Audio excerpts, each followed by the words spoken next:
গাছ, this is a tree. যদি অনেক দূরে হয় ওয়ে হয়। Hi friends, welcome everyone to my channel. I am Sandeep and you are watching Sandy home learning. So friends, কেমন আছেন সবাই? আশা করি সবাই ভালো আছেন ও সুস্থ আছেন। সো ফ্রেন্ডস, আজকে আমরা একটি 5 মিনিটের ভিডিও করব, আর এই 5 মিনিটের ভিডিওটা হবে শুধুমাত্র ট্রান্সলেশনের উপরে। আর এই যে ট্রান্সলেশনটা, এই কারণে আমি সেশনটা শুরু করতে চলেছি, কারণ দেখুন, আমরা অনেকে অনেক সময় অনেক জায়গায় যাই, বাট ট্রান্সলেশন করার জন্য কাউকে পায় না। সেখানে যে সিচুয়েশান থাকবে বা যে জায়গা থাকবে সেই সব জায়গা নিয়ে আমরা ট্রান্সলেশন করা শুরু করবো। এইভাবে আমরা আমাদের ইংলিশ ইমপ্রুভমেন্ট বাড়াতে পারি। তো চলুন ভিডিওটা শুরু করা যায়। ফার্স্ট আমাকে নিয়ে বলি, আমি হই সন্দীপ। আমি হই সন্দীপ। হই মানে অ্যাম, আই মানে আমি, আর সন্দীপ মানে সন্দীপ।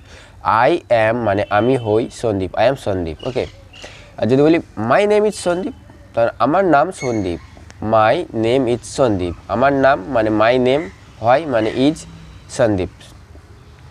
আমি এখন ছাদে বসে আছি। I am sitting on the roof. এখানে সিটিং হলো কেন? যেহেতু দেখুন এটা প্রেজেন্ট কন্টিনিউয়াস টেন্সে চলছে, মানে আমি এখনও বসেই আছি। ওকে, তাই আমি আয়ের সাথে অ্যাম যেহেতু হচ্ছে, আমি হই সিট মানে বসা, সিটের সাথে আইএনজি যোগ করছি, সিটিং অন দ্য রুফ মানে ছাদে, ছাদের উপরে, তাই অন হলো এখানে, অন দ্য রুফ। ওকে, এখানে অনেক পাখি আছে। There are many birds here. There are many birds here. Okay, আর দেখুন সে একটা গাছ দেখতে পাওয়া যাচ্ছে। তাহলে এই গাছটাকে যদি আমরা ইংরেজিতে বলি, দিস ইজ এ ট্রি। সে একটা গাছ, দিস ইজ এ ট্রি। ওকে, বা এটি হয় একটি গাছ, দিস ইজ এ ট্রি। ওই হয় একটি গাছ, সেই দূরে একটি গাছ দেখতে পাচ্ছেন, দ্যাট ইজ এ ট্রি। ওই হয় মানে অনেকটা দূরে হলে দ্যাট হবে, আর যদি এই কাছাকাছি হয়, এই যে এই গাছটা, দিস ইজ এ ট্রি, এটা একটি গাছ, দিস ইজ এ ট্রি। আর অনেক দূরে হলে দ্যাট ইজ এ ট্রি। ওকে, তাহলে তো আমরা দ্যাট আর দিসের মধ্যে ডিফারেন্ট বুঝে গেলাম। দিস কখন ইউজ করবো? যদি কাছাকাছি হয়, এই যে এই গাছটা কাছাকাছি আছে, আমরা কি বলবো? এটি একটি গাছ, দিস ইজ এ ট্রি। আর যদি অনেক দূরে হয়, ওই হয় একটি গাছ, দ্যাট ইজ এ ট্রি। ওকে, তারপরে তোমার এখন সকাল, it is morning. It is morning, এখন হয় সকাল। আমরা এখানে ইটের ইউজ করলাম, ইট ইজ মর্নিং। তারপরে আমার কাছে একটি হেডফোন আছে, বা আমার কাছে একটি ইয়ারফোন আছে। I have a earphone. এখানে আমরা হ্যাভ ইউজ করলাম, যেহেতু আমার আছে তাই I have. I have a earphone. আমি যদি এখানে বলতাম রামের আছে, তাহলে রাম হ্যাজ এ ইয়ারফোন। রামের ক্ষেত্রে, কোনো নামের ক্ষেত্রে সেখানে হ্যাজ ইউজ হয়। সব সময় কোনো নামের ক্ষেত্রে হ্যাজ ইউজ হয়, বাট আয়ের ক্ষেত্রে সবসময় অ্যাম হয়, হ্যাভ হয়, ওয়াজ হয়, এগুলোর হচ্ছে কি আর অন্য কিছু হয় না। তাহলে I have a earphone.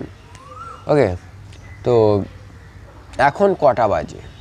What is the time নাও।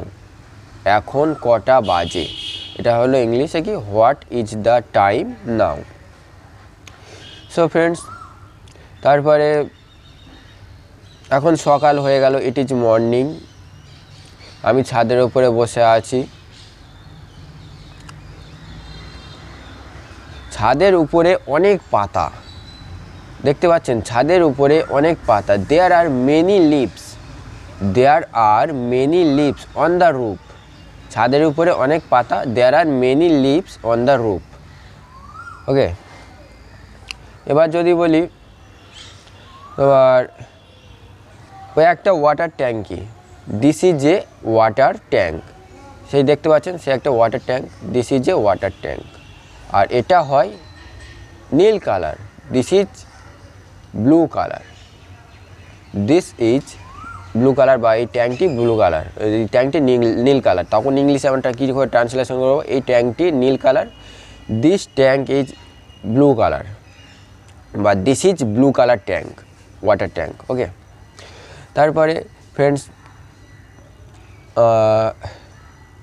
আমি আম খেতে ভালোবাসি। আই লাভস, আমি ভালোবাসি, আই লাভ, সরি লাভস না, I love to it mango.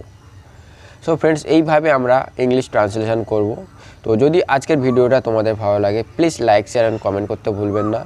চলুন আজকে আর জন্য এই পর্যন্ত ভিডিওটা, নেক্সট ভিডিওতে সবার সাথে দেখা হবে এভরিওয়ান। আর যদি তোমরা কমেন্টে জানাও ভিডিওটা ভালো লেগেছে তাহলে আরও ভিডিও বানাবো। চলুন টাটা এভরিওয়ান।